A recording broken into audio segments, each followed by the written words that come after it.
Now is always a good time to buy a house when you have a long enough perspective, right? It's always a good time to buy a house when you have a perspective that says, hey, 10 years from now, I mean, in American history, there's never been a period of time where real estate's been lower 10 years in the future than it is today. Does that make sense? It's always in every 10-year period of America, you can look back and say real estate is better than it was 10 years ago.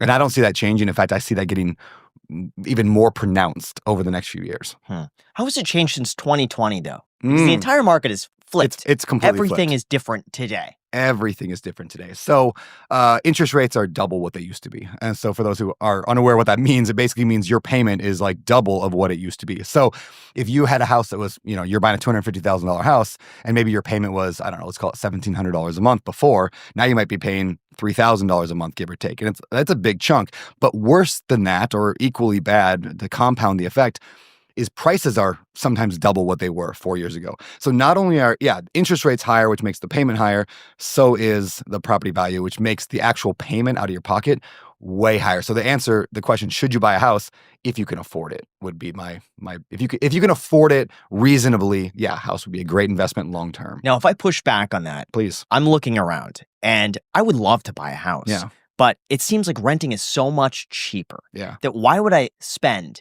let's just call it, just for even numbers, $10,000 a month on a mortgage, property taxes, insurance, when I could rent the identical home for $5,200 a month? Yeah, this goes back to perspective, right? If you were to own that house for 3 years, 100%, I would not buy a house. If you're going to live in there for 2 years, 1 year, probably not.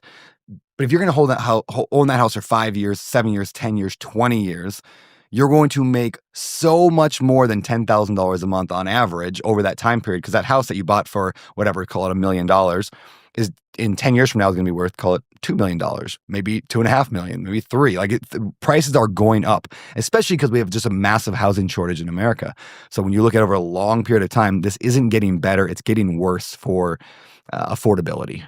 Do you think that more houses will be built? Do you think the regulatory environment's going to get a little bit more friendly to real estate developers and that can kind of solve that issue a little bit? Or do you think that we're only going to get more tight, there's going to be more regulations, and it's going to be harder to build new homes? Yeah, I mean, the government will have to do something, right? Like here's the problem in a nutshell. What happened? Great Recession hit. Everyone lost, a lot of bad things happened. They stopped building from like 2008, 9, 10, 11, 12. Nobody was building anything.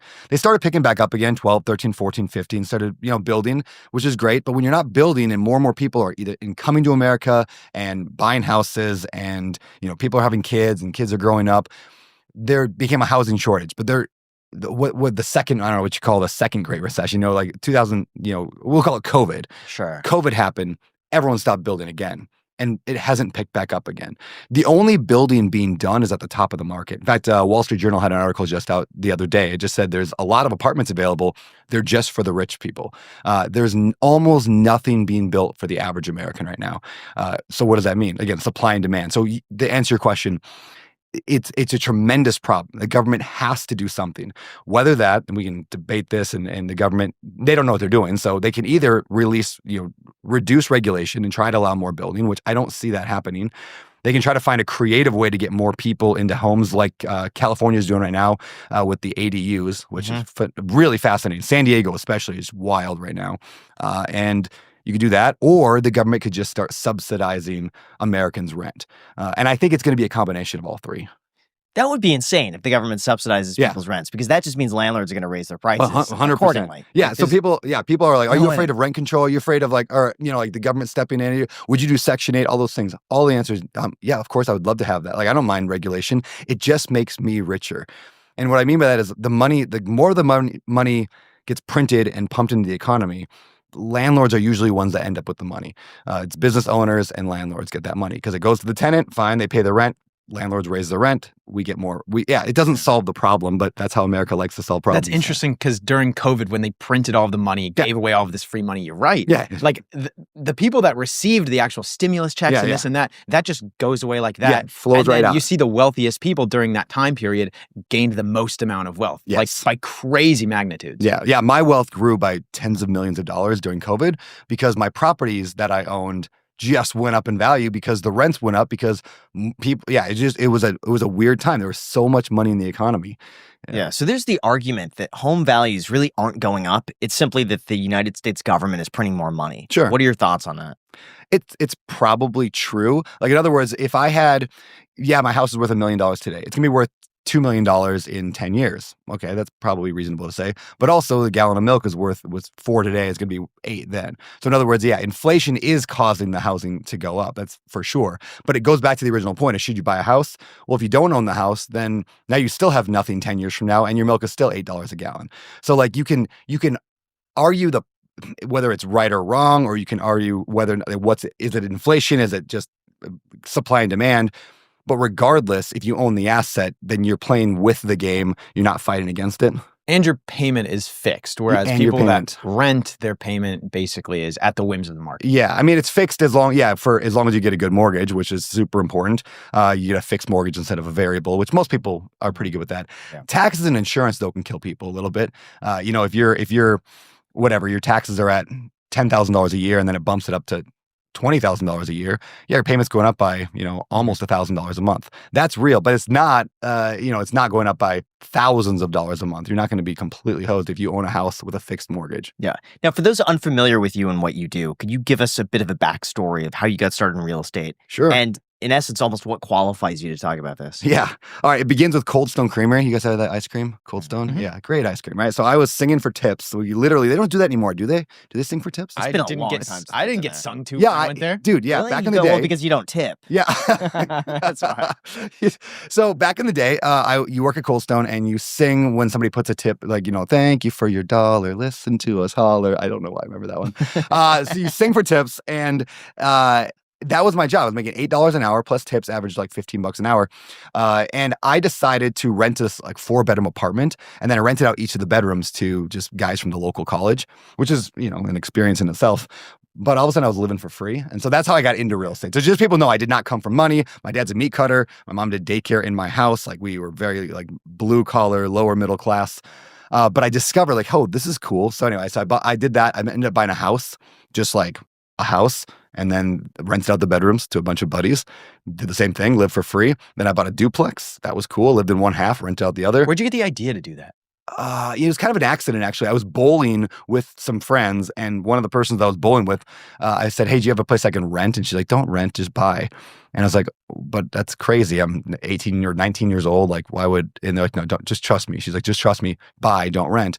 So I did. And that's literally where the idea came from. And and all those houses that I then bought and rented out the bedrooms, not only did I make cash flow, but like they all went up in value over time. In fact, one of them I just sold, like that first duplex I just sold last year, and I made like about $100,000 over a decade, which is not a ton of money, but I only paid $80,000 for the property. And so anyway, that's how I got into it, is just scrappy, just trying. So we went from 1 to 2, 2 to 4, 4 to 10, 25, and today we're at a little over 13,000 across about 20 different states. There's a lot of in between there story, but that's the beginning and And end. what about your involvement with Bigger Pockets? Because Sure. that's how I found you. Yeah. originally. It was through Bigger Yeah, Pockets. Bigger Pockets. So I remember my very first property I ever had that was in that house. And that's when I decided, like, I'm going to be a real estate guy. I'm going to buy real estate. So I remember telling my dad, I was actually studying for the LSAT. You know, the LSAT, the law school entrance Yeah. test, right?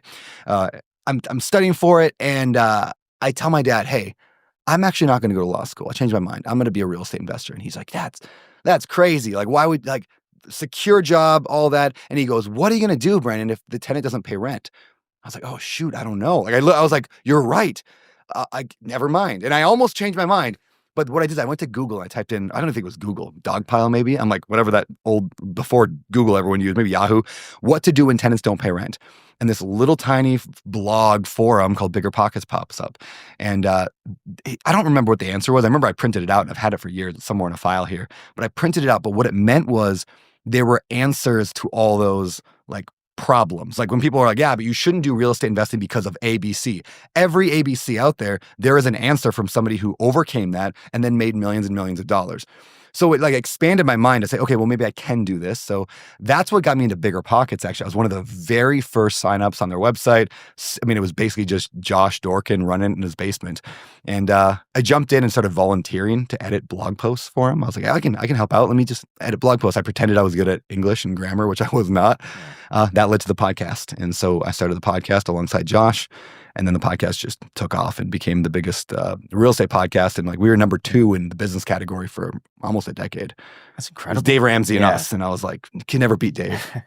Now, really quick here, Real Talk, short form content has been one of the biggest drivers of growth for the Iced Coffee Hour. We'll take our best moments and then clip them up for platforms like TikTok, Instagram, YouTube, and more. But let's be honest, it takes a lot of time to do it correctly. That's why tools like our sponsor Opus Clip are a game changer. Opus Clip isn't just a clipping tool anymore, though. It's a full AI-powered video editor built for creators. It can automatically pull in your long-form YouTube videos, find the best moments, add captions, B-roll, and even schedule clips to post while you're away. It's like having a full-blown editing team, but powered by AI. Top creators like Jubilee and Darman are already using it. In fact, we already use it on the Iced Coffee Hour. If you see this clip that Togi's reacting to right now, it was made by Opus Clip. So sign up today. All you have to do is go to opus.pro/icedcoffeehour to get started. Again, that is opus.pro/icedcoffeehour, or click the link down below in the description. Seriously, guys, I could not recommend it more. Thank you so much to Opus Clip for sponsoring this episode.